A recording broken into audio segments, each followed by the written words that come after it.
រដូវវស្សាជិតចូលមកដល់រសៀលធ្លាក់ខ្យល់ពពកខ្មៅក្រាស់ផ្គរលាន់ក្រឹមក្រឹមលីសរន្ទាំងភ្លៀងចាប់ផ្ដើមធ្លាក់នៅលើវាលស្រែភ្លៀងធ្លាក់ជោកជាមលើស្រែខៀវខ្ចីក៏សេកប្រស្រីពេញផ្ទៃស្រុកខ្មែរម្នីដេដាំជួររដីស្រែតនរដូវខែវស្សាមកដល់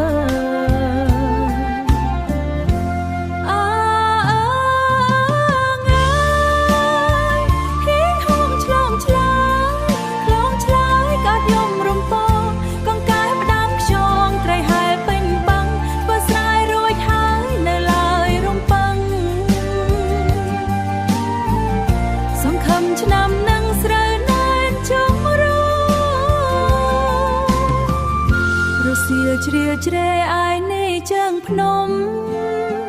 មេឃមីស្រទង់ខ្មុំចូលសំបុករួយរាល់ការងារនាំគ្នាដាក់ទុក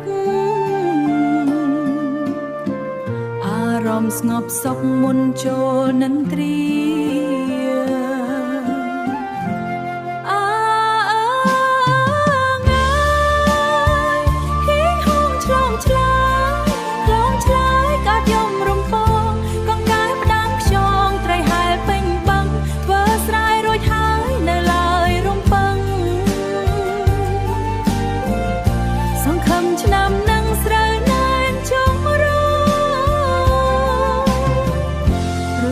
ជ្រាជ្រែអាយនេះជើងភ្នំមេឃមីស្រទង់ខ្មុំចូលសំបុករួយរាល់ការងារនាំគ្នាដាក់ទុកអារម្មណ៍ស្ងប់សុខមុនចូលនិន្ទ្រា